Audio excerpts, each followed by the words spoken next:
let's get into your book, Ken, if we could. Our Dollar, Your Problem. And this, of course, references that famous quote from Nixon's Treasury Secretary John Connally, right? Just explain the genesis of that. Yeah, so the main countries that were circulating around the dollar back when Nixon was president were the European countries, Japan, Canada.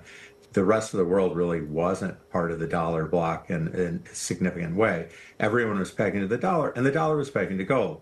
But the U.S. started inflating. Nixon said, well, I don't think we can keep the gold price anymore. It was $35 an ounce. It's $35 an ounce. It's up by about a factor of 100 now. So he sent Connally, and the Europeans complained, and what are we going to do? And Connally said, it's our dollar, your problem.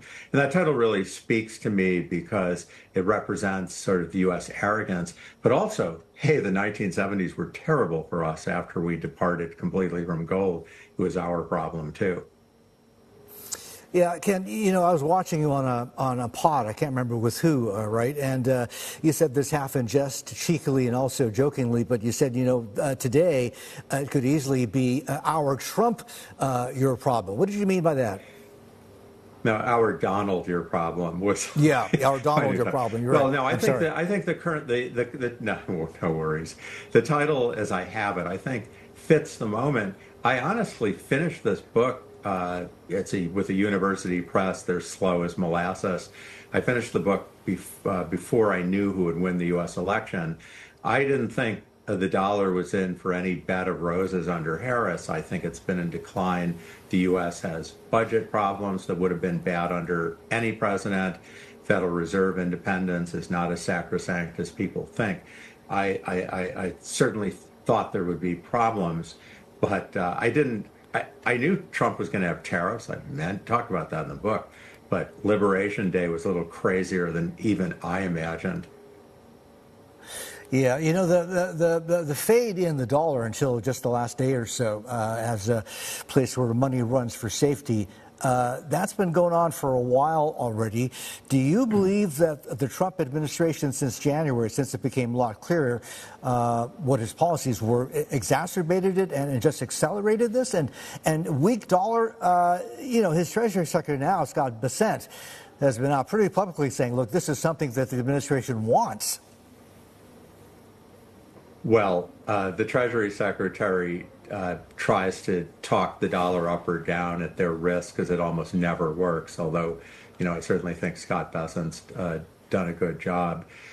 The big factor everybody's looking at is that interest rates have risen and the dollar has fallen. But I think both of those trends were in play even if Harris came in. Yeah, absolutely. What happened on April 2nd was stunning. People were selling. But the dollar is very, very high. Even now, it's come off maybe, 5% on a real basis, at most 10% from what was a very high value before. I don't think we've seen anything like it since 2002, 1985. So I actually think the dollar was headed down. I talk about that. I stuck my neck out in the book, even knowing it wouldn't come out for a while. And I think real interest rates are going to be higher for a very, very long time. That era of low interest rates is over. So, you know, Trump has been an accelerant of trends that were already happening. I don't think he's a cause.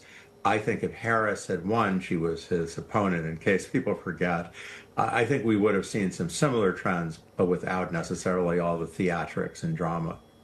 All right, let's talk about what could be the potential cavalry over the horizon to save the day, if you're right, and rates do spike. I mean, right now at the Fed, we don't have Paul Volcker, we have Jay Powell, and I know that you think he's been doing a great job. The president obviously does not think so. I mean, this whole idea of central bank independence in the United States is at the core, I think, of the dollar's value, right? But that is under threat right now. I want to ask you, the president's, at least his latest statements, right? He's going, oh, okay, well, I'm not going to fire the guy. I'm going to let his term run out until, April or May of next year. But, you know, if we start getting louder noises about who he wants to take over, it could be Kevin Warsh, could be a number of other people, we don't know. That would literally create a shadow Fed chair, which would make for all kinds of confusion and complication in the markets, don't you think? Yeah, well, I think until he actually appoints someone, everyone's going to be very careful about what they say. If you're a candidate for the job and you're making public statements, you're basically speaking to Trump, and you want to be very careful. So I don't think anybody's going to be running a shadow Fed where they second guess the Fed because Trump might not agree with what they were saying. Really hard to know. There's a lot Trump can do to put pressure on the Fed if he wanted to. He can cut their budget. He can stack the Fed. He doesn't have a lot of new appointments, but he can add people. That's an old idea. Elizabeth Warren, who's on the other side, she's on the left. She's a senator. She has proposed that. There are a lot of people who want to put pressure on the Fed. It's not just President Trump. Hopefully they'll hang tough. But I don't think it's going to be easy because the U.S. budget's difficult. Interest rates are going up. If there's particularly a war, some major challenge to our finances, Fed independence could prove fragile. You know, what we're seeing, what we've been seeing for quite some time now, what folks in the market term de-dollarization, is just a symptom of a lot of things that you talk about in your book, Ken. I'm really curious. I mean, debt obviously does not help the situation, probably exacerbates it, right? We're running about 120% of GDP, debt as a percentage of GDP. But then again, when I take a look at alternative or other currencies, right, where money is running for safety, obviously the Swiss franc, and also the Japanese yen, I'm wondering relatively what's so great about that when they're running a debt to GDP percentage of, we're talking north of 250%. So why not the dollar? Well, I mean, they think that Japan's in trouble, by the way. I mean, they've had this zero interest policy. All their financial system, their insurance companies, their pension funds are stuffed with debt, which is now, gone way down in value as interest rates rise. It's put tremendous pressure on Japan. But I mean, the core of de-dollarization is China. So let's remember, we talked about when Nixon went off the gold standard, the U.S. lost Europe. It never came back. Europe is not part of the dollar bloc. Where is the dollar bloc? Well, the center is in Asia. It's half the dollar bloc. And China, for a very long time, probably should have decoupled significantly from the dollar.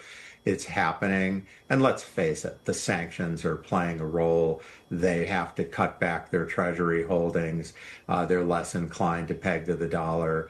And I don't think the rest of Asia is necessarily going to instantly follow China, but it's their major trading partner, so it'll certainly influence them. So that was a pressure that's been going on for a decade, and it's accelerated.